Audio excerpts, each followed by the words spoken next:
jaksa-jaksa yang ada di sana. Dan tentu harapan saya semua bisa berjalan lancar. Namun apa yang disampaikan kepada saya, yang didakwakan, yang saya dapat informasi yang sangat utuh bahwa saya ada pertemuan dengan saudara Nasar, Anas Ubaningrum, dan Andi Narogong dan saya, itu tidak benar. Apalagi akan menyerahkan dana. Nah, sampai hari ini mudah-mudahan saya tidak pernah menerima apapun dana dari IKTP. Itu jelas, dan semuanya saya sudah serahkan semua pada waktu saya di dalam penyidikan yang ada di KPK, dan saya sudah klarifikasi sejelas-jelasnya. Tapi Bapak sendiri kenal dengan Andi Narogong dan juga ya, kalau saudara Adi pernah ketemu saya, tapi itu dalam kapasitas ada jual beli kaos. Waktu saya selaku bendahara umum, dan ketemu hanya di board. Tapi semuanya kita serahkan lah, nanti kan di dalam sidang nanti masing-masing bisa menjelaskan. Kita tunggu aja persidangan nanti ya. Jika Bapak sebagai ketua fraksi Golkar dan pada saat proses perencanaan anggaran IKTP, komunikasi dengan Pak Andi Narogong masih terjalin juga? Enggak ada, itu semua nanti kita lihatlah dalam persidangan nanti. Yang jelas saya tidak pernah mengurus masalah anggaran, tidak pernah, karena sebagai pimpinan fraksi yang dahulu itu kita hanya menerima laporan-laporan yang semuanya ada dilakukan oleh ketua-ketua komisi, di mana ketua-ketua komisi melaporkan ya secara oral, secara ini karena waktunya kan sebulan sekali pleno, dan itu yang disampaikan.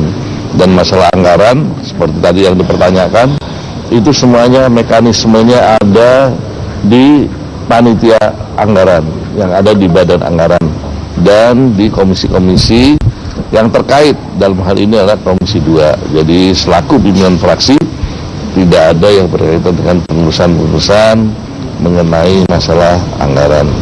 Dan tentu selain fraksi itu di dalam memutuskan segala proyek-proyek itu tidak bisa sendiri. Partai Golkar waktu hanya 101 anggota Partai Golkar di DPR. Jadi kalau memutuskan ya harus dengan fraksi-fraksi lain. Jadi itulah yang bisa saya sampaikan. Tanggapan Bapak dengan adanya anggota DPR yang telah mengembalikan dana ke KPK itu Pak, tanggapan Bapak seperti apa? Yang sebagian telah mengembalikan dana KTP kan?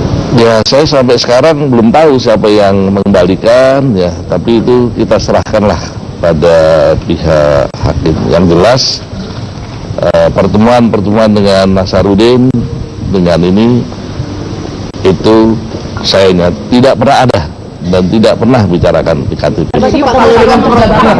Ya, nggak ada. Nanti kalau dipanggil di persidangan siap dengan siapa ya?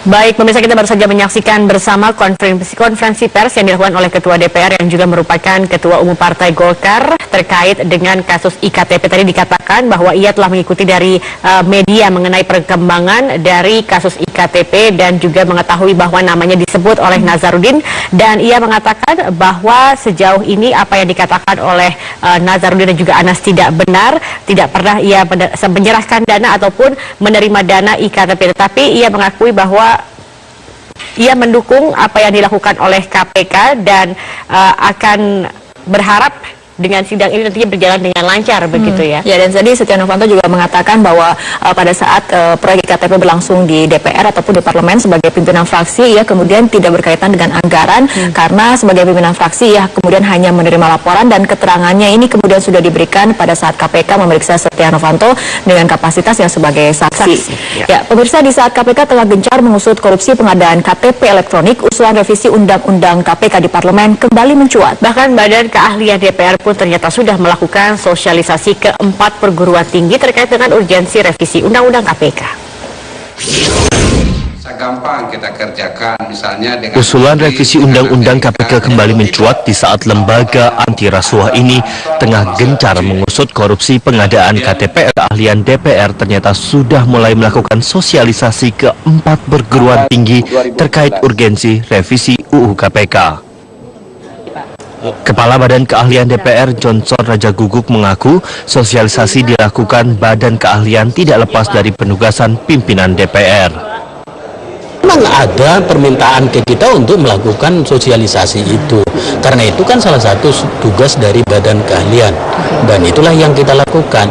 Tetapi ini kan belum tentu nanti putusannya bahwa ini akan langsung dilakukan pengajuan, bukan.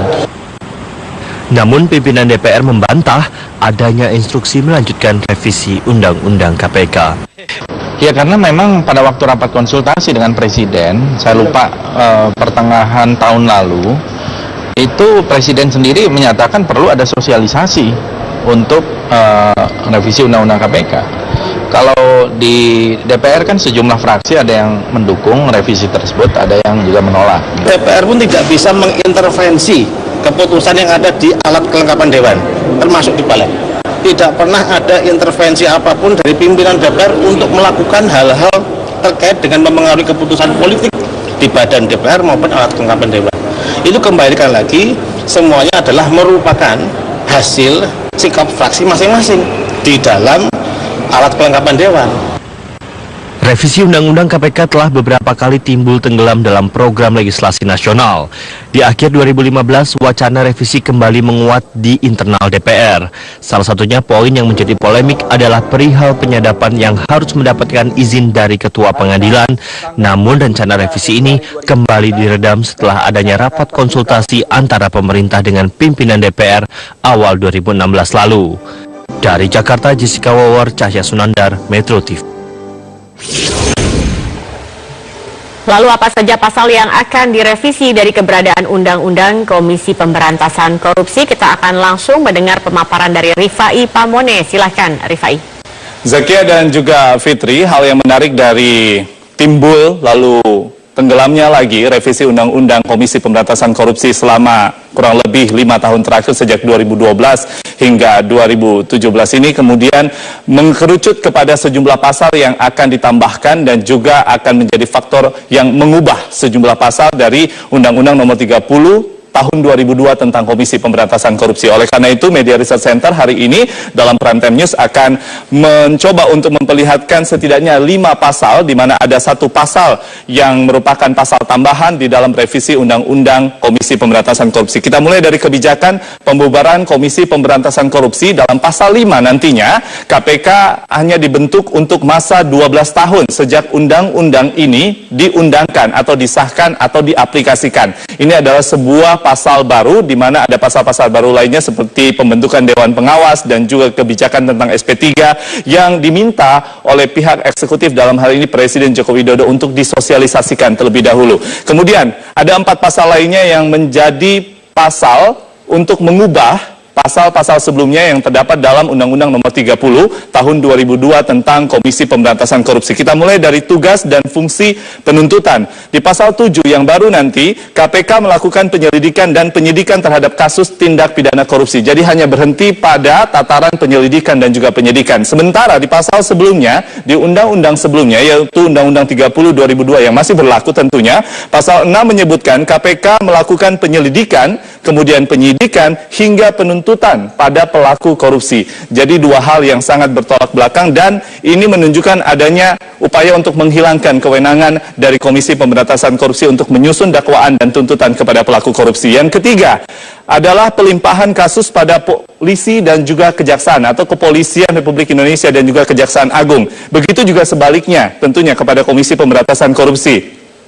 Dalam revisi dicantumkan di pasal 13 oleh para pengusul yang ada di DPR RI, terdiri dari 45 para politisi yang mengusulkan revisi ini, menyebutkan bahwa KPK wajib melimpahkan kasus pada kepolisian dan juga Kejaksaan Agung untuk nilai kasus korupsi kurang dari 50 miliar rupiah.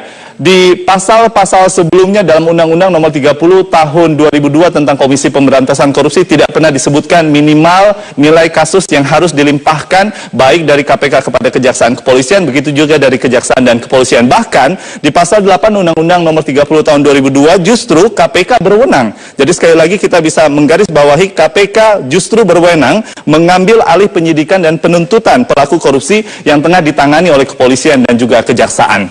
Berikutnya akan kami tunjukkan salah satu komponen dari perubahan dalam revisi Undang-Undang KPK, itu kewenangan penyadapan KPK. Ini yang paling banyak menuai pro dan kontra antara para aktivis hukum dan juga legislator serta para eksekutif.